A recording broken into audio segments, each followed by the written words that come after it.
Hello everyone, I'm Dan Pinchbeck, I'm the creative director of the Chinese Room, and this is the Dear Esther Developers Commentary. Hi, I'm Rob Briscoe, I'm the artist on Dear Esther. And I'm Jessica Curry, and I was the composer on the game. So what you're looking at today is a remake of a mod. Dear Esther started off in 2007 as a Half-Life 2 mod.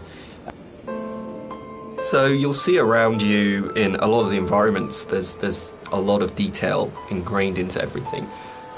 One of the things that I wanted to do with Dear Esther is bring the visuals up to the same kind of level of detail that Dan and Jess had put into the other areas of the game. So all of the history and the kind of hidden pieces of story that are intertwined with the VOs and the music and stuff, I kind of wanted to bring some of that into the environments.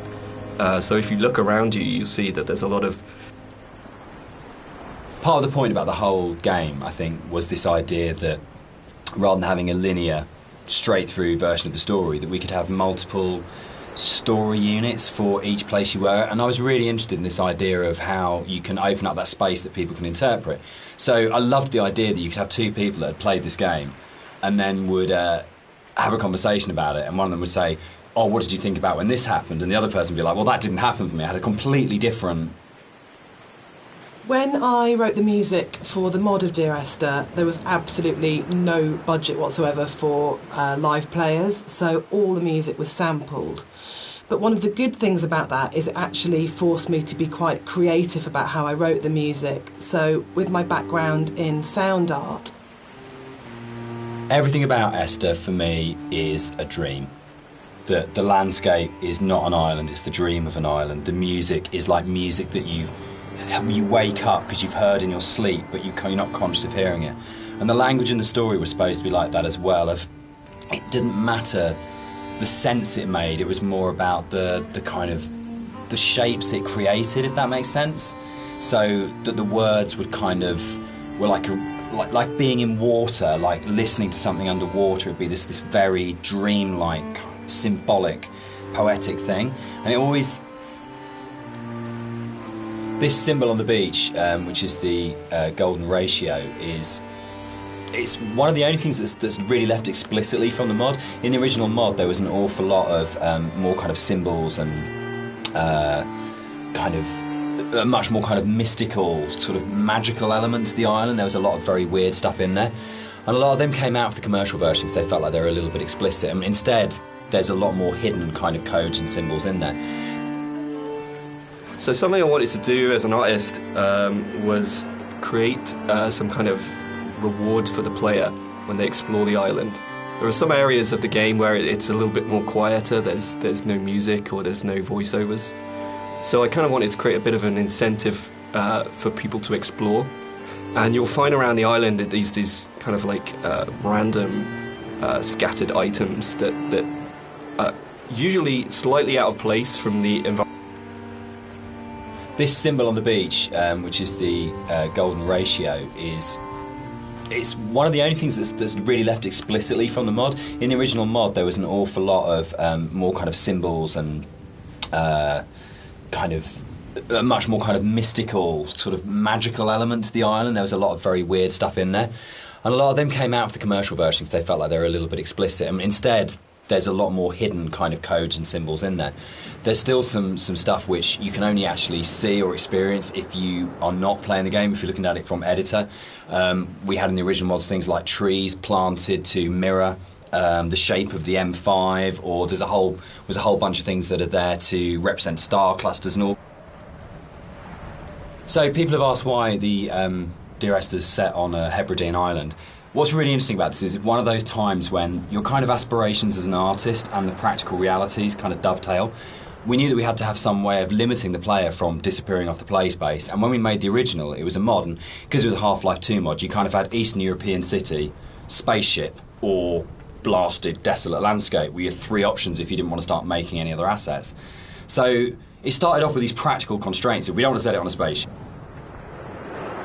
One of the things you're always trying to do as a composer is create memorable themes.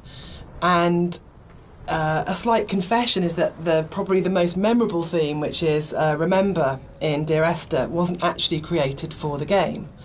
Rob's looking shocked.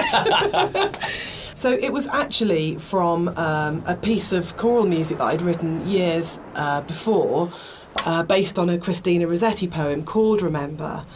And one of the things I was talking about earlier was how I didn't have any budget. So I had this piece of choral music, and I thought, hang on, this is absolutely perfect for Esther. But I don't want to use all of it. So the only bit that you actually get in White Lines.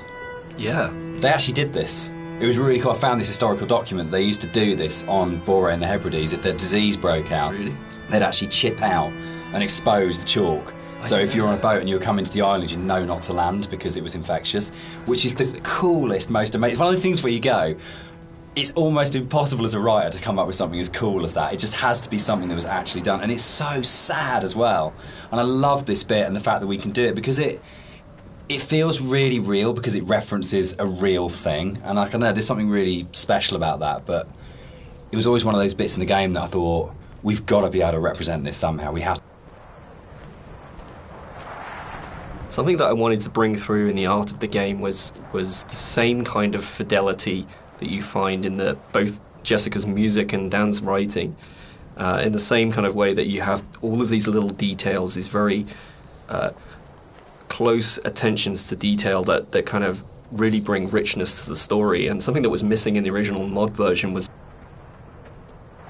There's a scene in Donnie Darko where Drew Barrymore's playing his English teacher, and she talks about cellador as being the most beautiful word in the English language, and about it's the sound of the words together. And Dear Esther actually comes from the introduction from a Faith No More song, the Crab song on the first album, Introduce Yourself.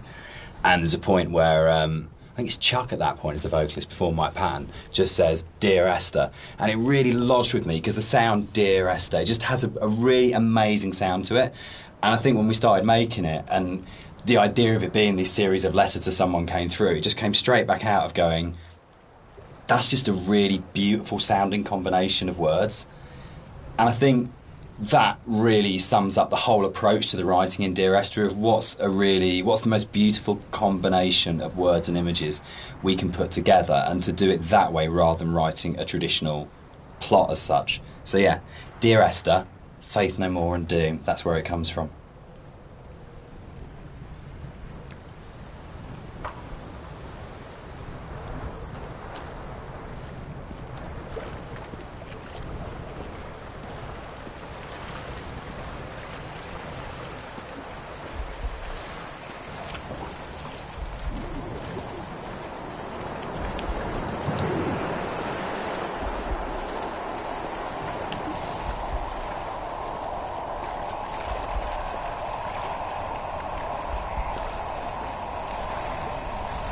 I think the central question to the entire experience, for most people that have played it or are talking about it, is this idea of, is the island real? Is what's going on a literal event of a man walking across a Scottish island, or is it a dream that he's had? Does the island even exist? And one of the things that we try to do with the writing is to constantly lull the player into a position where they got an understanding, they made a decision about what they thought was going on, and then to undercut it. So you never actually were able to settle on any one interpretation. And that was the challenge I set myself when I wrote the original mod, was can we put a...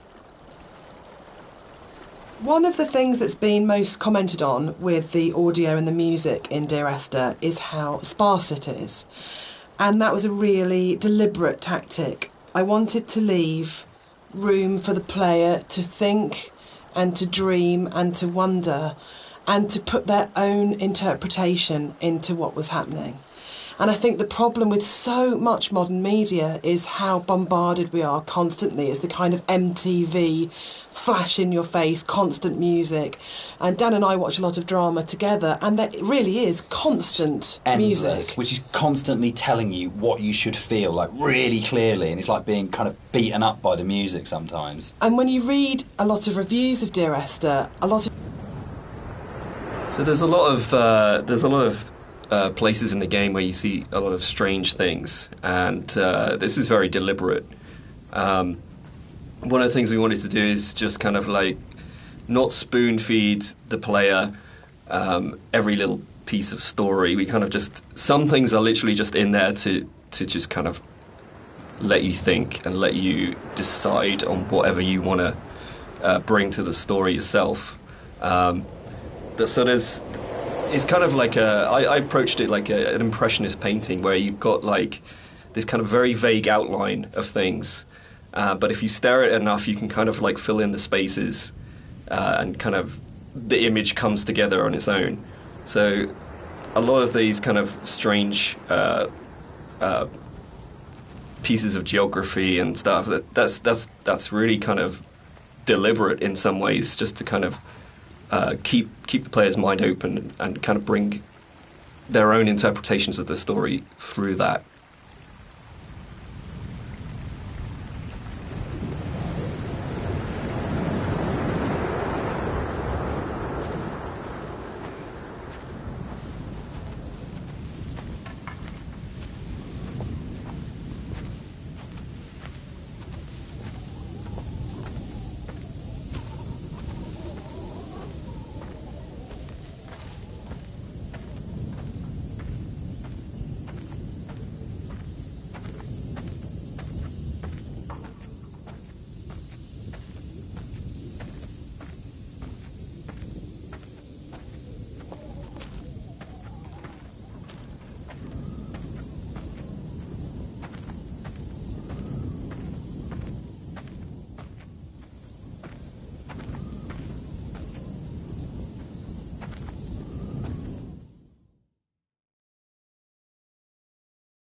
When I was originally thinking about how to write the music for the game, I suddenly realised that you don't see anybody in the game, and the most important character as such is the island itself. So one of the things that I did with the music was to write the island as if she or he were a character in its own right.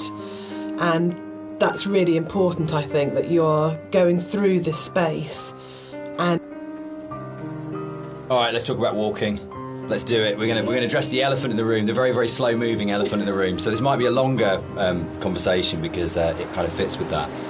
So Esther was the first of the what are now called walking simulators, and it was really interesting that for us it didn't feel that weird to have a game that was slower than normal, where actually there was lots of time to just walk around and think and look at things. And it was amazing at the time how this was seen as completely revolutionary, and it's really interesting, and it's amazing to see how many other games have kind of like taken it on board. For me, it came from, I didn't see it as being odd to have a game where very little happened, where you thought about what you were doing. The radio mast in Dear Esther was obviously there as a really important kind of design feature, as well as its place within the story. And that, I think, came from, it was really interesting, it being a Half-Life mod to begin with, and the Citadel in Half-Life 2, that it tells you how far you are through the game. You're always looking up to the skyline, am I closer to the Citadel, can I see it? And it lets you know how near you are to the end of the game. And it was really important because Esther's so open in a way, and because there isn't this, you're not using kind of shootouts or kind of gating it with combat encounters to kind of constantly keep you moving. That it was really, really important that you always had that focal point of going, I know exactly from the beginning of the game, virtually right from the start, you know where you're going, you know. So something you'll notice as you look around the environment is, you know, from a distance you see the landscape. It's kind of a beautiful place in some ways, but something I wanted to bring to the game was that there's this second layer beneath the surface, whereas if you look at things closely, you see that the actual island itself is very polluted. It's kind of very we cast and did all the voice direction for Esther ourselves for the mod, and it was basically Jess and I on a casting website just listening to people's show reels and finding what's the voice of this thing. And there was never any question about Nigel. I think we heard his show reel for the first time round. It's probably been listened to sort of 30 or 40 actors, and we started listening to his show reel and just both looked at each other and went, that's it, that's him. And it was amazing when Nigel came in. We had, I think, a day and a half to do the whole thing. And he just did that amazing thing that really, really great actors did. If he just walked in, got in front of the microphone, and more or less did the entire thing in one take. And we did hardly any retakes on anything. It just felt like his instinct for the character in the game was so strong that he just... So this hole in the ground was kind of a difficult thing in some ways. It's a bit of a challenging aspect of the game. Because, in some ways, it kind of like... I think for me, we wanted to have this kind of this pit here, and I wanted the player to be able to actually go as close as possible and like look over the edge and you know, kind of have this feeling of dread and stuff. But the other issue that we faced was like, what happens if the player just jumps into the hole? Like we have no real death in the game, and one of the really important jobs of a composer, I think, is to provide the player or the listener with different emotional tones and states. And up until this point in the game, the music has been very sparse, very intimate, and very isolating in a way. But the island is also a beautiful and magnificent place, and what I wanted to do at this point for the first time in the game is to create something that was really epic. So we go from that shift in scale where it's very intimate and small to suddenly realising that this is an extraordinary and magical place to be, as well as a difficult and quite sad and melancholic place to be. So the string players were instructed at this point to play with much more vibrato. Up until this point they've played in a very sort of Scottish style, actually, no vibrato, very plain playing. But this was a really beautiful cue to write, actually, because it has that scale. You suddenly realise that the island is really big, and you know, you have this beautiful vista, and the music then shifts so the player can actually, just for a moment, I think, enjoy being where they are. Yeah, I think that's it. Can I? Yeah, I was going to say. Inside the bothy, there is a randomised chance that you can find an ultrasound picture on your table, and I think it's the one instance of randomisation in the game. So as you leave the bothy and the seagull takes off, that's the one jump scare in the game, which is kind of interesting, because when we made it, we kind of had to, you know, we kind of called it a ghost story, but there was no intention really. We kind of wanted this dreamy, hallucinatory type thing. But when it came out, people started coming back and saying, this game is absolutely terrifying. I was really, really frightened. And that was really amazing. And I think it's because nothing happens. We're so trained in games to go, there's stimulus all the time, that if nothing happens, you're waiting for something to happen. And kind of, I tend to go back to again and again the whole sequence in Dead Space 2 when you go back to the Ishimura, and it's like the best bit of Dead Space 2, because for what feels like hours, but it's probably only about... So one of the things that influenced the visuals quite a lot was the tech limitations at the time,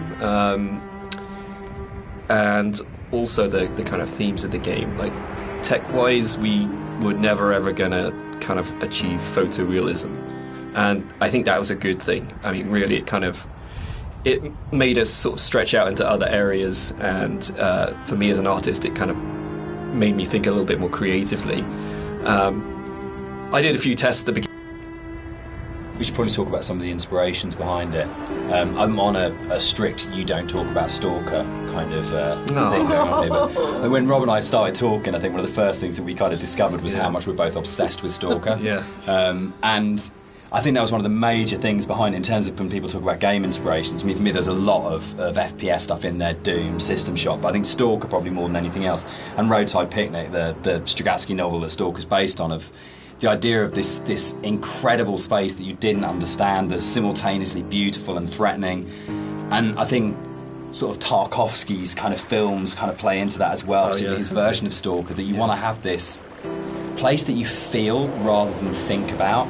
And for me, that was like really kind of core to all of the inspirations for the game, was this is a space that is about feeling, not thinking. Yeah, I think the movies in particular, I think I hadn't watched the movies. I'd read the book and I played the game, but when I watched the movie, it kind of all made sense to me, like why I like the game so much and why I like the story. It's just like every shot is like a painting. It's like every shot has its story to tell. There's very little dialogue in the actual movie itself. There's just these long, lingering shots, and each shot is amazingly beautiful and in its kind of desolation. And for me, that was like a huge influence, you know, like trying to bring some of that through into the environments.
So that is definitely something I'm going to struggle not to talk about.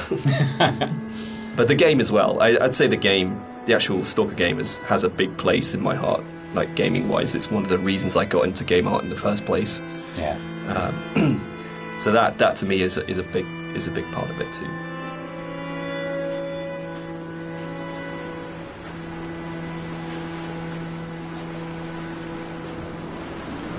One of the more interesting and challenging things to do in the visual side of things is to kind of create an emotional connection with the player. With the music, it's very strong, and the dialogue can kind of help you to feel what the character's feeling, but to kind of really create an atmosphere and to create emotion, it's very difficult. So I designed a few things. One of the really important images in the game is the radio mast, and the soundscapes that I wrote for the game are really tied into this idea. So it's the concept of the tortured sounds that they're so broken down, they're so manipulated, and it really is supposed to represent the inner state of the protagonist at this point. It's that fractured understanding. So it kind of works on two levels, actually. We have the narrator who's trying to understand the journey that he's on, and we also have the audience's journey and their struggle for comprehension to understand. This is another of my favourite bits in the game, where you come along the edge of the sort of gully and you find hundreds of books, and it's one of the first times where most explicitly there's the suggestion that nothing you're seeing is real, because there's just no way that this can exist, and it's a really amazing, uncanny moment. But it works, I think, for me, because you just go...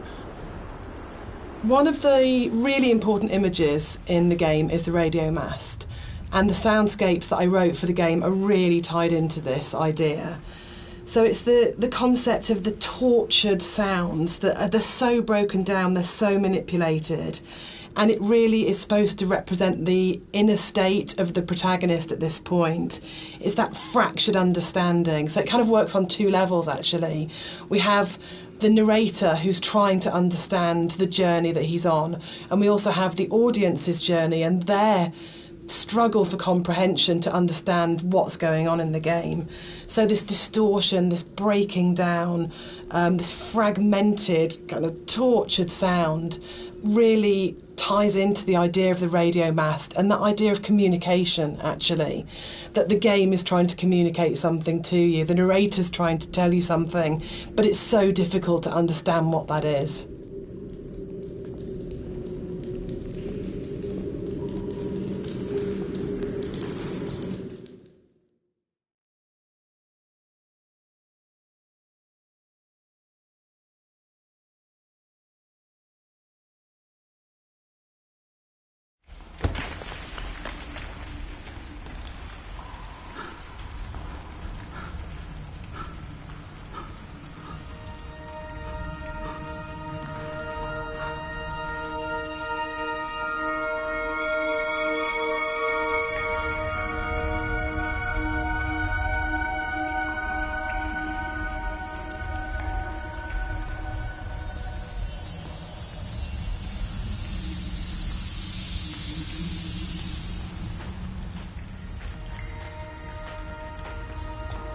The caves in the game are really interesting because it's a very tonal shift within the whole visual look of the game. It's kind of like this more organic, more surreal, dreamlike landscape compared to what you're used to before this point.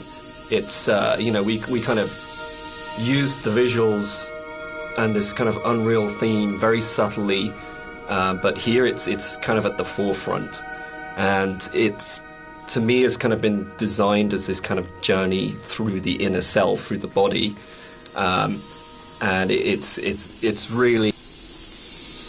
This for me is probably the most pivotal music cue in the game, and it's the one that most people write to me about to say that they are absolutely obsessed with and they love.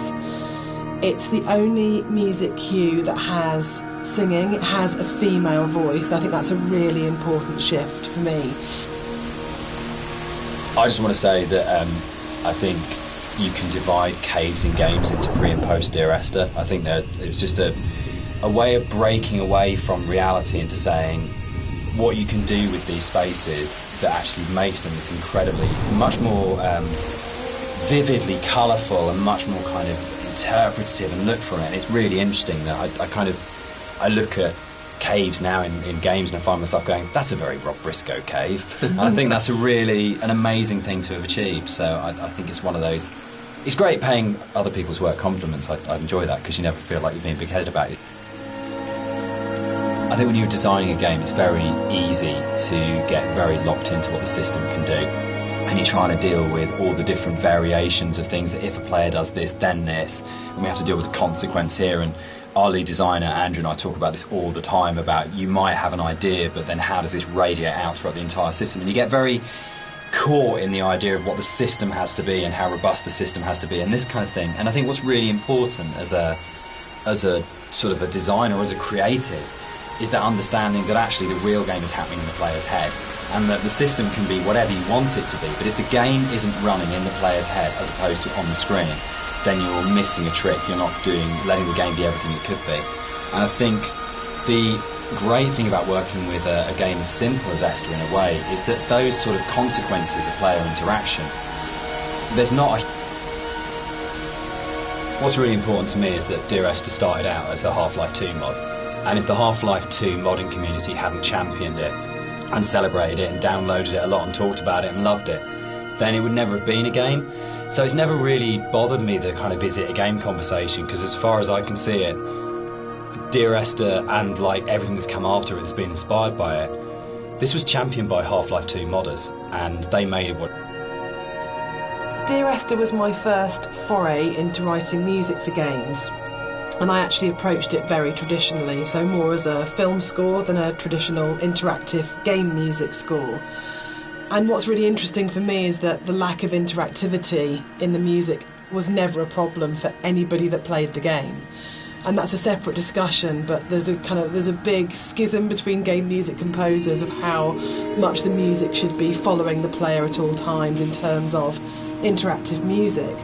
But one of the reasons I wanted to say something at this point was that this was my little first journey into thinking about how you write music for games rather than films. So I had this song that was a certain length, and Dan said, well, we don't know how long the player is going to take to traverse through that space. And I thought, oh no, he's right, and slightly panicked. So this was a very simple... I don't know when the paper origami boats first came into things with Esther, really, but it felt like a really amazing metaphor of taking these letters and folding them into boats and then letting them leave the island, because you at this point in the game is kind of the realisation is there that this isn't going to end well, and that the narrator is never leaving the island, and the idea that this kind of, again, the idea of communication, or the attempt or failing communication, or trying to speak through the comb, or whatever it is, however you want to interpret it. But the idea of putting the boat in the underground river really felt like it kind of reinforced that sort of dream-like kind of quality of the caves, of actually there's something really sad about this one boat, because when you see it go past, you know that even the boats aren't going to leave the island. Like, this is something which doesn't have a tidy, neat kind of like resolution, and there's, even if you don't sort of think about it to that sort of level of depth, there's just something, it's one of those things that I really love about games that you can do, where it's just a moment that has a really distinct emotional tone to it, that you go, there's a pause when you see that boat goes past, that I just think is, yeah, it's something special you can do with kind of media like games.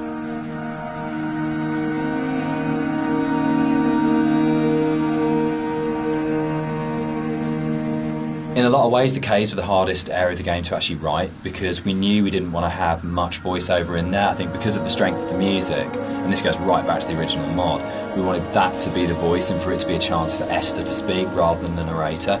And we also wanted to have this break, so when the narrator came out from the caves, you had a real definite sense of something happening, and that he had changed as a result of this journey. So it meant really felt wrong to have a lot of voiceover within there, but then that made it really difficult, because then it was, you had like 4 one-sentence lines in there, and each one... The sound here is a classic case of, again, what music I think does really well, which is you've had this soft, lyrical, beautiful, epic, dreamlike music, and then the moment you come out of the caves, you're into this really harsh soundscape, and the tonal shift is very, very brutal, I think, and deliberately so. You have very little music when you come out of the caves. You hear the wind, and it's a classic case of foreshadowing, so we know. This whole area moved, didn't it? The original mod, this was a cave right at the beginning of the caves where everything was written, and it moved to the back end of the level, and we had this long corridor that's full of these kind of... it's the point of high madness, I think, in the game, isn't it? Yeah, it's kind of just where you feel like you're losing the plot completely, both like visually and auditory, and you know, it's kind of like this really frenetic moment for me.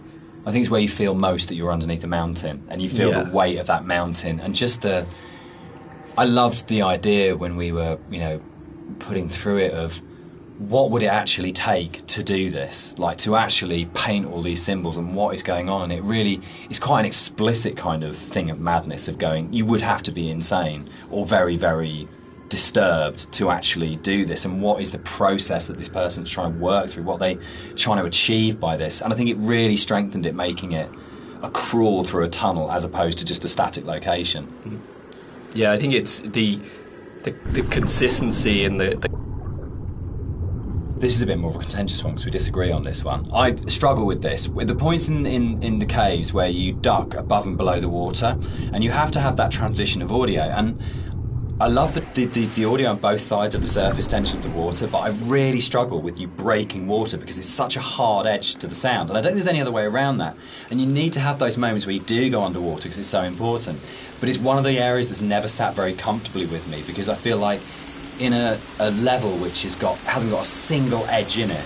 It's the one edge within it, and it breaks me. And that's why I think it's so successful, because you've been lured into this completely hallucinatory, dreamlike world, and then all of a sudden, as a player, you're literally gasping for breath. You're coming up for... The motorway scene, the biggest new addition to between the mod and the commercial version. This didn't exist in the mod at all. It was a completely new thing. Yeah. So the admission really is that I did play fast and loose with the geography of the M5. There isn't actually a welcome break service. It's just outside the junction of Sanford. But as we also know, pointed out to you. players. I mean, what a thing if you make something that's based vaguely on somewhere in real life. In terms of a compliment, when you're getting emails from players going, there isn't a welcome break there, and people really trying to work out where is this, and whole threads about where on the M5 it is. That's just the most amazing feeling. But I think what I think works really, really well in Esther, and again, it's something that I think is really carried forward to our other games, is that a lot of the time we're not dealing with kind of like big, glamorous, amazing, epic places. It's a sort of like a ratty little island in the Hebrides. It's someone who lived in Wolverhampton. It's just outside, a service station on a stretch of the M5. And I think that earths what's going on. Gives it a realness as well, particularly when you sort of put it against the surrealness of the caves. Actually, kind of going, this is really surreal and this is really, really dreamlike. But actually, I'm talking about, a car accident just outside a little chef, and that playing off those two things against each other. It's like making the ordinary extraordinary. Absolutely, yeah.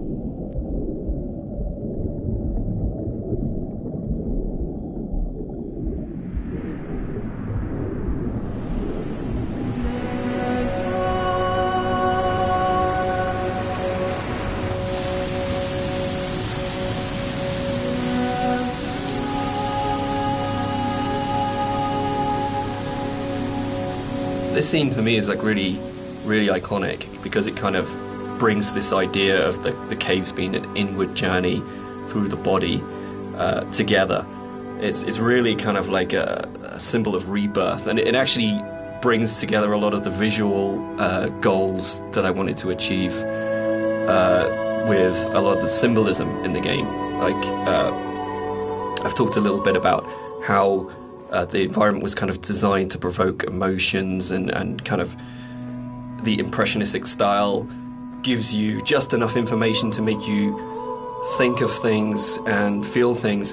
But this is probably like the antithesis of this, and the whole feeling of rebirth here is quite strong. I know Jess.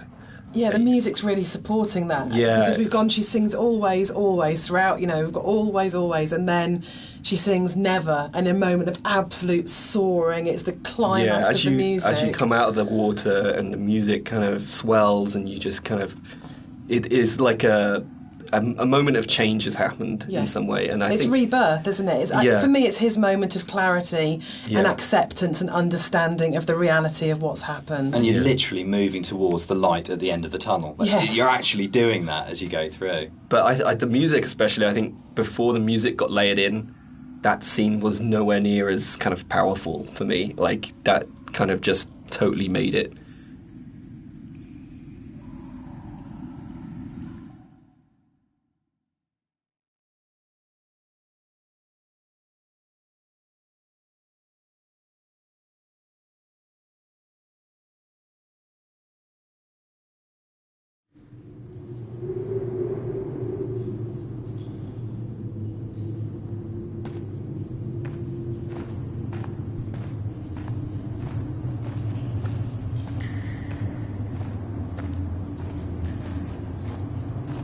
Dan and I had worked on lots of projects together, non-game projects, before we made Dear Esther.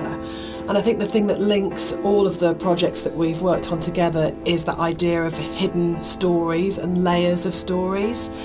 And one of the things I wanted to do with the music was to embed hidden little hints and stories into it. So the music that you hear here has Morse code. It's probably the level which has changed most from the original mod. I think it's much bigger than the final level in the mod. One of the major changes in there is in the original mod, the whole side of the cliff face was covered in painting and writing, and a lot of that moved inside to that corridor in the caves where it's really obsessionally painted on. And it was really, we spent so long on that because we were trying to get it looking right, because it's one of those really interesting examples where I loved the image and the idea that you've got this guy painting the entire side of a mountain with words and symbols and things. But it was really interesting when it went into the rebuild. I think one of the most fascinating things for me about planning this director's commentary has been that in previous years, when all the three of us have talked about Dear Esther, we've talked about the interpretation of the player. But actually going through this together, post having made it, we're still surprising each other. Yeah, and I think that's really, really interesting for me, because it shows that we left interpretation for each other and that we trusted each other actually just to get on with it. And because we each brought our own special and unique contribution to the game, we didn't have to in a way talk it to death or say you have to justify every idea you have or talk it to death or explain it. That Rob's idea that the island is very tainted and corrupt, and my idea that Dan didn't know that the whole level of the caves is a birth metaphor. I think it's really amazing that we're still finding out things about the game that we didn't know. I think it was nice when I came onto it, because Dan was basically like, he gave me a bunch of materials, but he left me to my own devices for a lot of it, and we kind of like, I'd finish the level and Dan would play it and give me some feedback, but he was very kind of like hands off at the beginning, which was really nice, kind of. So a lot of my interpretation. One of the really nice things about the move from the mod to the commercial version is that we had a couple of years worth of the community talking about the game before we went back into it again. And one of the things that I read on a forum was that someone had constructed this amazing version of the story where they'd decided that the narrator was Paul. And I hadn't thought of that. It was never part of the original writing. And I thought, that's so amazing that as a writer, your audience can come. I'd been on holiday to Greece lots of times, and one of the things that I always really responded to emotionally was those shrines that you see on the road, and sometimes they're dedicated to saints and sometimes they're to markate where an accident has taken place. So you'll get photos of the deceased person and flowers and candles, and it always really touched me. And so I said to Rob, I think it would be amazing to get these into the game somehow, and then Rob took that idea and ran with it, and I think they're so successful and they're so beautiful and they're really moving, and I think it's because you had this elemental scale, you have the island and it's huge and you have that scale, and all of a sudden you come around this corner and it's absolutely brought back to the human scale again and to that relationship of the individual. And I think the other thing that it does really successfully is it's a kind of magic realism, because there's no way that you could have all those amounts of candles lighting your way. Who's lit them?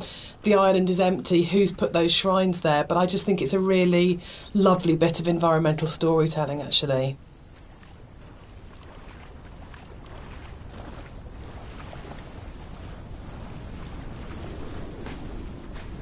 What's fascinating to me, Dan, is that you're an atheist, but each of the three games that we've made are so strongly about religion, either the language or taking allegories and stories. Why are you so drawn to it? I think I'm really interested in people and the stories that make up people. And I think there is like in the Bible, like most kind of religious texts, it's not about what it is, it's about what is behind what it is, and that's what you're really getting to, is the idea of the sort of the parable or the metaphor. And it really felt like, particularly with Paul on the road to Damascus, is a story that many people know and we can understand, and it's about redemption and consequence and guilt and transformation and who you really are and what that means. And it felt like just a really strong, powerful way of... Is Dear Esther a depressing game or a hopeful game? For me, it's kind of like a mix of both, really. I think, like, my interpretation is kind of like, always feel like kind of depressed when I think about the kind of turmoil that this guy's been going through for God knows how long, and the kind of environment he's been in, and, you know, all these events surrounding his story. But for me... So Dear Esther is the first walking simulator. How do you feel about Walking Simulator? You know what, I think I took offence to it when it first became a thing. But, you know, I think actually I don't mind it so much now. I think the fact that we have kind of taken ownership over it, like that genre has been kind of made our own by not just our game, but like a bunch of different games have kind of embraced it. I don't know, what do you guys think? Well, I'm still really confused about the need to categorise in games, probably more than any other creative industry, and I think it shows that... There's a bit of an illusion of simplicity with games like Dear Esther, that people kind of assume, because there's not a lot of mechanics and there's not much going on in that sense, that they're easy to make. And I think actually it's kind of the opposite in a way, that because they're so simple, everything is exposed and everything has to be exceptionally good for it to work, because you're carrying a player's experience on a fairly sparse, minimal kind of framework, and that really means that every aspect of it has to be... One of the things that I think was added more frequently in the final version of Dear Esther was the inclusion of a number of ghosts in the game. These are not like ghosts that you'd see in a normal horror game. They're just very loose silhouettes that you'll see around the island, usually like quite a distance off, or just kind of somewhere that you'd barely see it out the corner of your eye. I think this is a good example of where it's kind of really in your face. And these are kind of just something that we put in to kind of not just bring some unreal elements to the island, but something supernatural as well, something that's kind of beyond this world, something kind of unsettling. And yeah, we've, you know, a lot of effort's been put in to make these things very subtle. I didn't really want them to be like, I didn't want it to be a ghost story, so to speak, but I just kind of wanted to bring some of this supernatural element into the game, and this area is probably one of the most prominent, because you can see it just before you go down. So here it kind of the environment becomes a little bit more surreal again. We kind of play with the colours a little bit, bring up the saturation. It's kind of a little bit of a return to some of the more cave-like aesthetics in terms of colours and stuff like that. And it's kind of there to kind of signpost another significant moment in the game, or something that's leading up to the significant moment. It goes back to this kind of idea of having these emotional signposts in the visuals of the game, without it being overly obvious. And some of that emotional stuff comes through the colours of the environment, and the more saturated they are, the more kind of surreal things become. So this is kind of like a turning point in the game. It's kind of like the final notice of you reaching the end.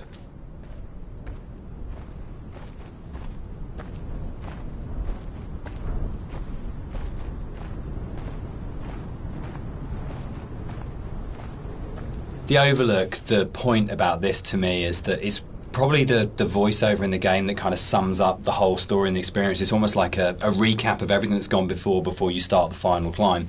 And you know it's that pause before you're going to start the final climb and before the game's kind of builds to a climax. But you can also see the whole level, and it's like the idea that you are standing looking down on your own journey, a bit like the idea of your life flashing before your eyes, or sort of like seeing your body but having an out-of-body experience at the moment of death. And it was really designed to try and get that feeling as the player, that you stop and you take stock of everything, and there's a bit of a sense of there's no going back. You take a breath and now it finishes. And I really wanted to kind of achieve that sort of sense, and I think we did. I think it really came together here, that you got that sense of going, right, now this ends, and now I move forwards to it.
One of the things that I think was added more frequently in the final version of Dear Esther was the inclusion of a number of ghosts in the game.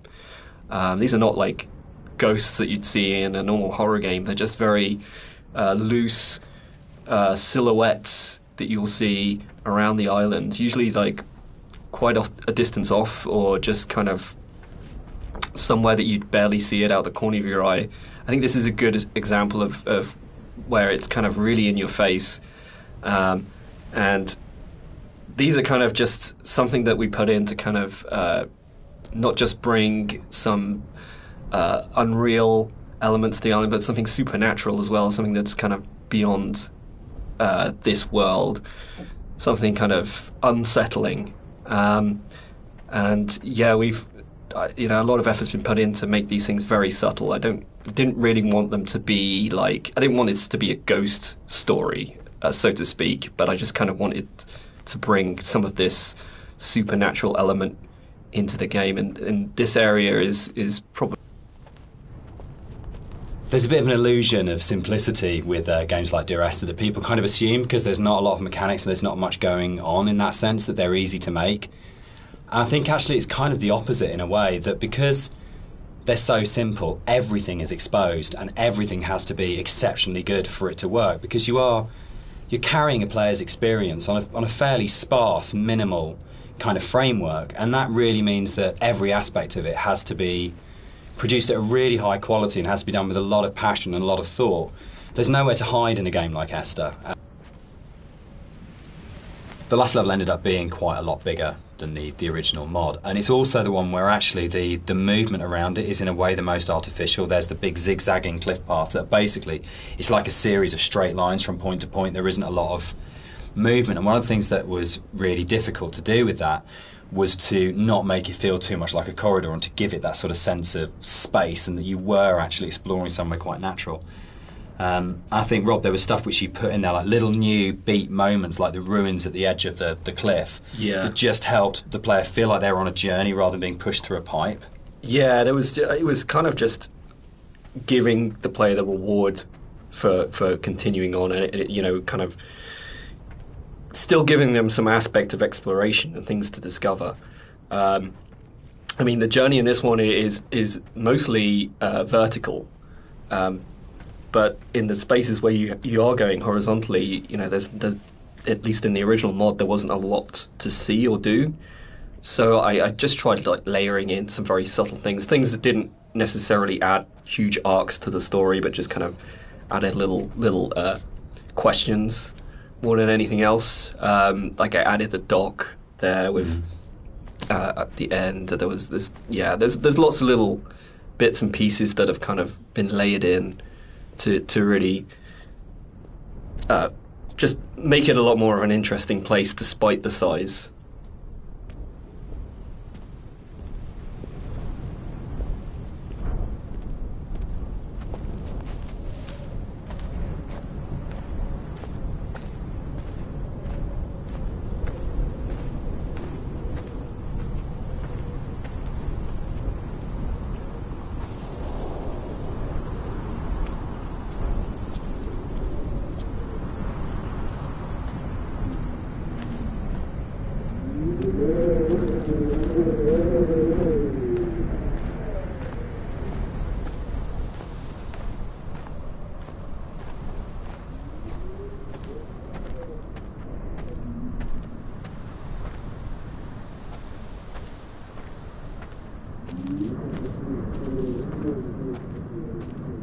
So here it kind of, the environment becomes a little bit more surreal again. We kind of play with the colours a little bit, bring up the saturation. It's kind of a little bit of a return to some of the more cave-like aesthetics in terms of colours and stuff like that. And it's kind of there to kind of signpost another significant moment in the game, or something that's leading up to the significant moment. It goes back to this kind of idea of having these emotional signposts in the visuals as the game, without it being overly obvious, and some of that emotion. The music that's playing here is a repeat of another cue, and originally we hear it played on the piano, and the string quartet take on the piece here. And it's one of those really nice instances where we were in the studio and I had this idea of how it was going to sound, and I thought it was going to be quite full and rich and, yeah, full-bodied. And then one of the string players said to me, "This is wrong, actually." It was possible that this last section of the game could have felt quite laborious and forced because it's two long zigzagging paths that just go up, and there was a real importance to getting it right and quite a lot of work went into it. I think at this point for me, you probably as a player understand that the narrator's going to die at the end and that this is it, and that unlike where the rest of the island, there's this sense of this could just keep going on forever and ever and ever, and you're going to keep the motif of comeback. With the climb being quite a poignant moment of the game overall and of the story, it was quite a difficult task to try and make that climb still interesting and not too laborious, because it's kind of this zigzag up there with nothing really. There's no real environment. You just kind of have the sea on one side and the cliff face on the other. So there was quite a lot of work that went into kind of building up this feeling of tension as you're rising and kind of making this moment as poignant as possible while still making it interesting. So a lot of effort was put into building up this weather, building up the winds and the swaying of the grass and kind of the volume of the soundscapes and everything mixing together with the music, and just kind of visually really trying to make this a tense moment. And I think it's hopefully been pulled off all right. And you'll notice when you get to the top, this kind of tension dies, and that's very purposeful. You'll see no more wind. It's just kind of like a symbolic thing where you're coming to the last moment, the point of no return, and that's been very deliberately designed that way.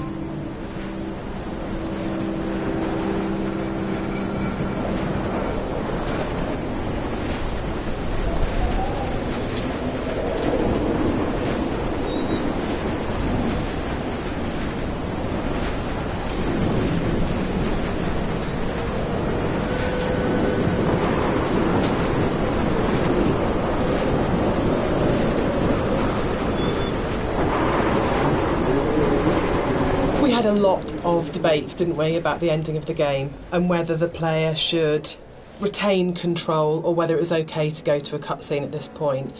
I personally don't mind it. I actually actively like it because I think it works really well as a metaphor for loss of control at that point. Dan, I know you're not as keen. Yeah, I'm not. I would have loved the player not to have had control taken away from them, but to me it was a balance between two evils. The evil of having a cutscene and the evil of the player accidentally falling off the ladder halfway up and destroying the ending. Yeah, I agree. I think we tried a few different things, and the tech at the time just wasn't, the ladder tech at the time just wasn't there. So, and the other thing for me was pacing. It was making sure all the music, the voiceovers, the timings and everything were perfect for that final jump off point. And just letting the players kind of noodle around going up a ladder for what may have been like 7 minutes because it's a tall tower was kind of an impossible task.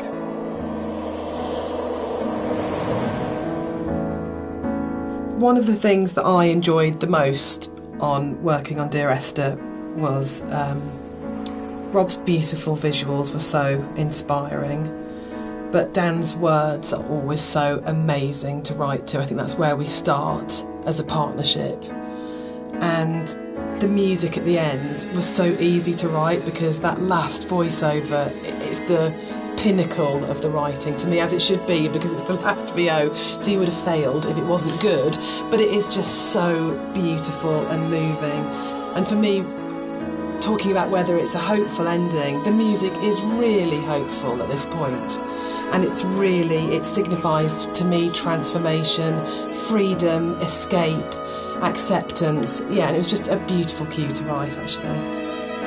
I don't know, I can't remember quite where it came from in the mod, but the moment when we went or we could put the bird in there and you could see the bird's shadow, and actually it turned from being kind of like a straightforward literal suicide into a metaphorical, or to my mind, kind of like, I always really believed the narrator did turn into a bird just before they hit the ground, and that was really important. I think it's probably the strongest ending in any of our games so far.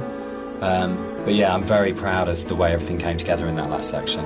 Yeah, I think it's the bird thing is particularly interesting because I think it was in the original mod, but the timings and everything were just all off, and you never really saw the seagull. Yeah, at least the shadow as well. It was all kind of like a little bit broken. And I remember when we went back in, I made a real effort to try and get that shadow just out of the center of the view, so you kind of have this hint of something happening, and I think you can hear the sound of a seagull flapping its wings. It's like very subtle, but like I say, I kind of really like the way that came together. It kind of it's very like say it's kind of like a release, but at the same time there's still this kind of ambiguity there that's kind of beautiful. And I'm really proud that I got the monitor in at the end for an ending of, it goes into the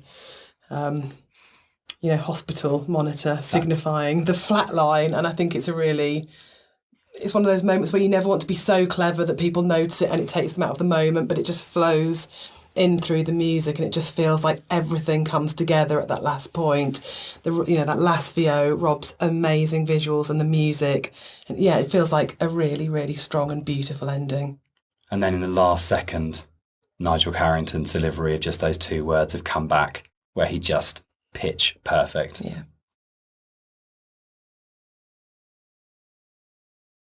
So that's the end of the director's commentary. We'd just like to say a big thank you to everyone for listening. We hope you've uncovered some secrets and some facts that you didn't know about the game before. We'd also like to say a huge thank you for buying the game, and for all our fans who've been behind us and been behind the game and have kept it alive all these years. It's a real privilege that it's still out there, still such a title that people love so much. Yeah, and we're really looking forward to the future and what we can create coming up next. Thanks for listening. Cheers. Bye.